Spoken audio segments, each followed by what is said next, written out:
লাইফে যাকে ভালোবাসবে তাকেই বিয়ে করবে।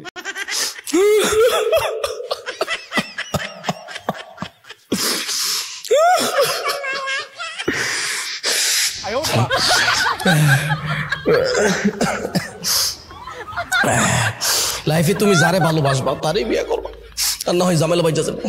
কিভাবে বাবা মার অনুমতি ছাড়া একটা মেয়ের প্রেম কইরা প্রেমে পইরা তাকে গর্ভবতী বানানো যায়, এই বিষয়ে মোটিভেশন দিচ্ছে আমাদের এই কপি বক্তা, এই বেশরম নির্লজ্জ বক্তা। আপনাদের সামনে আজকে তুলে ধরবো, উনি চমৎকার বক্তব্য দিচ্ছেন বর্তমান যুবকদের সিচুয়েশন বুঝা, কিভাবে যুবকরা বিবাহ করবে, হালাল হারাম থেকে হারাম থেকে হালালে কিভাবে প্রেমটা কনভার্ট করবে।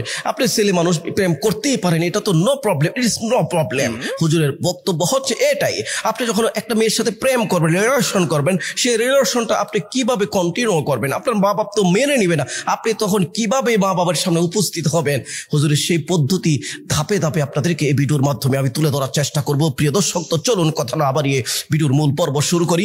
বক্সে শালীনভাবে কপি বক্তাকে কিছু আইক্যাওয়ালা দিয়ে যেতে পারেন, ইট ইস নো প্রবলেম। তো চলুন ভিডিও শুরু করা যাক। দর্শক, বাংলা একটি প্রবাদ বাক্য আছে, কয়লা ধুইলে কখনো ময়লা যায় না, কুত্তার লেঙ্গুরে যতই আপনি ঘি মাখেন না কেন সেটা সোজা হবে না। প্রিয় দর্শক, এরই ধারাবাহিকতা যেন রক্ষা করে চলেছেন আমাদের নির্লজ্জ বেশরম বেহায়া এই কপি বক্তা। কপি বক্তাকে আপনি যতই জ্ঞান দেন না কেন, আপনি যতই তাকে নির্লজ্জ বলেন না কেন, তার শরীরে আপনার এই ওয়াজ নসিহত লাগবে না, কারণ সে হয়ে গেছে কচু পাতার মতো। কচু পাতায় যতই আপনি পানি দেন, পানির যতই গুণাগুণ আপনি বর্ণনা করেন না কেন, কচু ভাষা সেটা ধারণ করার ক্ষমতা রাখে না। ঠিক তেমনি ভাবে এই নির্লজ্জ বক্তারই একই অবস্থা। দর্শক, তো চলুন উনি কিভাবে আমাদেরকে মোটিভেশন দিয়ে থাকেন। চলুন যুবক ভাইরা, আপনাদের বেশি ইমার্জেন্সি প্রয়োজন। লাইফে যাকে ভালোবাসবে তাকেই বিয়ে করবে, যাকে তুমি ফিল করতে পারো। ফিল ফিল ফিল ফিল মিন কি ভাই? মানে ফিল মানে যাকে তুমি মানে ফিল করো আর কি, ফিল বাংলা অর্থ এটাই আর কি, বুঝেন না? আমি বেশি একটা বুঝি না। যাকে তুমি অনুভব করতে পারো, আপনার তোমার অন্তরে রাস্তা দিয়ে হেঁটে যাবা, আপনি যদি তাকে দেখে, একটা মেয়েকে দেখে আপনি মানে তাকে ভালোবেসে ফেললেন এক মুহূর্তের জন্য, এবং আপনি তাকে রাস্তায় ফিল করতে থাকলেন, তখন আপনি কি করবেন? তাকে জড়ায় ধরবেন, আনজায় ধরবেন, আপনি জুতার বাড়ি খেতে হবে। আমাদের কপি শায়েক কিন্তু সেই বক্তব্য আপনাকে দেয়নি। আপনি না বুঝেই কেন দরিয়া আনে সে পহলে কাপড়া মাথ উঠাও সব দেখে ফেলাইবো। তো চলুন এরপরে হুজুর কি কয়, এটা শুনেন না ভাইয়া। যাকে দেখলে মেন্টাল পিস পাওয়া যায়, just get married to her, তা না হলেই ভেজাল। যাকে দেখলে তোমার মেন্টাল পিস পাওয়া যায়, মনের মধ্যে ওই যে মেয়েটাকে দেখলে তুমি মানসিক শান্তি খুঁজে পাও, দ্যাটস এনাফ ফর ইউ। এটার মিনিংটা এমনই, তোমার জন্য সেটাই যথেষ্ট, তোমার জন্য সেটাই উপযুক্ত, তোমার জন্য সেটাই কি ভুলে গেছি। তো তুমি তাকেই বিয়ে করে ফেলবা, না হয় কিন্তু ভেজাল লাগে যাবে। কি ভেজাল সেটা হুজুর অবশ্য বলে নাই, হুজুরের হয়তো জীবনে লাগে গেছে, আমার মনে হয় না লাগছে, কারণ হুজুর তো বিয়েই করছে না। বয়স এখন নাকি টিপ দিলে দুধ বেরোয় আসবে। যে যাক, হুজুর পরে বলেন কি বলতে চাইতেছেন আপনি যুব সমাজকে উদ্দেশ্য করে, যুব সমাজকে কিভাবে আপনি হারাম থেকে হালালে আপনি তাদের প্রেমটাকে কনভার্ট করছেন, আপনি কিভাবে তাদেরকে উদ্বুদ্ধ করছেন প্রেমের প্রতি। চলুন হুজুর আপনার মুখ দিয়েই শোনা যাক। আর্লি স্টেজে ফ্যামিলি মেম্বার্সরা হয়তো মেনে নিবে না, ফার্স্ট অফ অল তুমি তাদেরকে কনভিন্স করা ট্রাই করো। আর স্টেজ ফ্যামিলি মেম্বাররা তোমাকে মেনে নিবে না, অর্থাৎ তুমি যাকে ভালোবাসবে তুমি বাসায় গিয়ে বলবে যে আম্মা জান, আব্বা জান, আমি ওই মেয়েটাকে পাড়াবসি, ওই মেয়েটাকে আমি ভালোবাসি। তারা করবে কি বলছিস শয়তান, তোকে পেটে লালন করেছিলাম কে এই জন্য যে তুই আমাদের অনুমতি ছাড়া ওই জব্বারের মেয়ের, না সরি নাম করলে তো সমস্যা, তার মেয়ের তুই ভালোবাসবি, বিয়া করবি, এটা হতেই পারে না। তুমি কনভিন্স করার চেষ্টা করবা যে ভাই তোর, সরি বাপের তো ভাই ডাকা যাবে না, যে আব্বা আম্মা আমি তাকে এমন ভালোবাসি, যদি তুমি তাকে বিবাহের জন্য আমাকে না দাও তাহলে আমি কিন্তু মইরা যামুগা।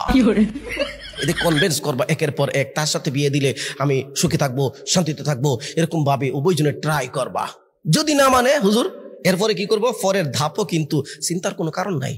যুবক ভাইরা, চিন্তার কোনো কারণ নাই। পরের ধাপ হুজুর আপনাদেরকে বলে দিচ্ছে সুন্দর সাবলীল ভাবে এবং কপির স্টাইলে আপনাদেরকে এখন বলবে। এর পরের ধাপ কি করবেন হুজুর বলেন, স্টার্ট। এরপরেও যদি তারা না বুঝে, জাস্ট ইগনোর দেম। এরপরেও যদি না বুঝে তাহলে জাস্ট ইগনোর দেম, মানে তাদেরকে তুমি তোয়াক্কা করবে না, তাদেরকে তুমি শুনবে না, তাদের কথা তুমি গুরুত্ব দিবে না, তাদেরকে তুমি মানবে না, তুমি ডাইরেক্ট অ্যাকশনে চইলা যাইবো। এটা হলে তুমি সাঙ্গা করে ফেলবা। মানে পরিবারের কারো কথা না মাইনা নিজের পছন্দের মানুষের সাথে যদি তোমাকে বিবাহ না দেয় তাহলে পরিবারের কারো কথা তুমি শুনতে পারবা না, না শুনে কি করবা, তারে তুমি সাঙ্গা করে ফেলবা। এরপরে সাঙ্গা করলে খাওয়াবো কি? 2 দিন গেলে দেখবে সব ঠিক হয়ে যাবে ইনশাআল্লাহ। হুজুর দোয়া করে দিছে, 2 দিন পরে ইনশাআল্লাহ সব ঠিক হয়ে যাবে। হুজুর দোয়া করে দিছে, তুমি বিয়া করলা। আরে প্রেমের তো কোনো বয়স লাগে না রে ভাই। যদি 15 বছরের একটা ছেলে যদি একটা মেয়ের 12 বছরের একটা মেয়ের বিয়া করতে চায় তাহলে কি করবো হুজুর? তাইলে কি করবো হুজুর? তাইলেও কি বিয়া করে লেবো? পরে কি করবো? পরে তো ব্যাগ হাত ধরে আগ দেব, কোমর সোজা করতে পারবো? চিন্তা করছেন হুজুর এতে কিসি আইতাছে? আচ্ছা এরপরে কি হুজুর আর একটু বক্তব্য বলেছে, টিকটক তো 28 সেকেন্ডের।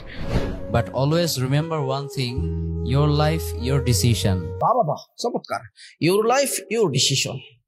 তোর লাইফটা দিছে কে? কার উসিলাতে তুই আইস দুনিয়ার মধ্যে? কার মাধ্যমে দুনিয়ার এই আলো দেখছ?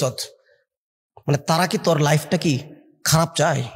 একটা ছেলে অথবা একটা মেয়ে তার ভবিষ্যৎ অনুজ্জ্বল হোক, তার ভবিষ্যৎ অন্ধকার হোক, এটা কি কোনো ফ্যামিলি মেম্বার চায়? এটা কি তার অভিভাবক, সচেতন নাগরিক অভিভাবক এটা চায়? কোশ্চিন কালও চায় না।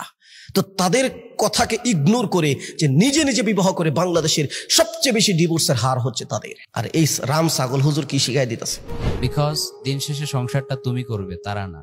ছেলে মেয়েকে দেখবে, পছন্দ হলে আত্মীয় স্বজন তারা পরিবার গোষ্ঠী ওই সবকিছু দেখবে, সবকিছু ম্যাচিং হলে, কুফু মিললে, এরপরে আরো ইসলামের যত কিছু বিধান আছে সেগুলো মিললে, সবকিছু ঠিকঠাক থাকলে ধার্মিকতাকে প্রাধান্য দিয়ে বিবাহ বন্ধনে আবদ্ধ করাবে।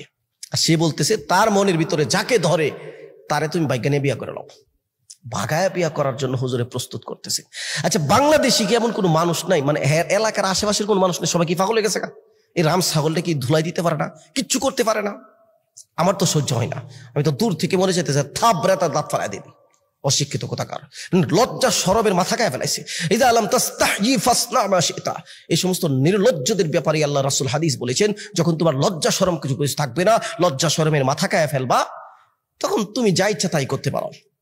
তারে সারা দেশ থেকে উল্টাপাল্টা বক্তব্যের কারণে তাকে আইক্কাওয়ালা ভাস দিতেছে, এরপরও তার কোনো শরম হচ্ছে না, তার কোনো লজ্জাই হচ্ছে না, মানে তার ভিতরে এগুলো কিছু মানে দাগ কাটে না। এখানে ইংরেজি কথা বাইরো না, বেশরম ভাই কি ভাইরাল হইতেছে আমি বুঝতেছি না। আর মানুষ কয় আমি নাকি তার ভাইরাল করতেছি। ভাই আমি কি ভাইরাল করতেছি? আমি তার ভালো দিকটা বলতেছি, যে ভালো দিকটা দেখে দেখে মানুষ ভাইরাল করতেছে তারে। আমি তো তার নেগেটিভ গুলা তুলে ধরছি, যে আসলে সে মানুষকে নষ্ট করছে। তার এই বক্তব্য শুনে মানুষ বিভ্রান্ত হচ্ছে এবং যুব সমাজ আর হারামের কাজের মধ্যে লিপ্ত থাকবে। এই সমস্ত কথাগুলো মানুষের সামনে তুলে ধরা, এটা কি আমার অন্যায় হবে? আর এই সমস্ত ভিডিও দেখার পরে যদি সে ভাইরাল হয় এবং ভাইরাল হওয়ার পরে তাকে এই ভিডিও দেখে যদি দাওয়াত দেয়, তাহলে তাদেরকে আমি কি বলবো? বিকৃত মন মানসিকতার অধিকারী, মস্তিষ্কের পচন, রুচির দুর্ভিক্ষ বলা যেতে পারে। দোষ আপনার। সমস্ত ব্যক্তির স্টেজে আসবে কি করে? সে তো পর্দার আড়ালে বসে বসে এরকম এদিক চাকা টাকা কথা বলতেছে, সামনে তো কেউ নাই।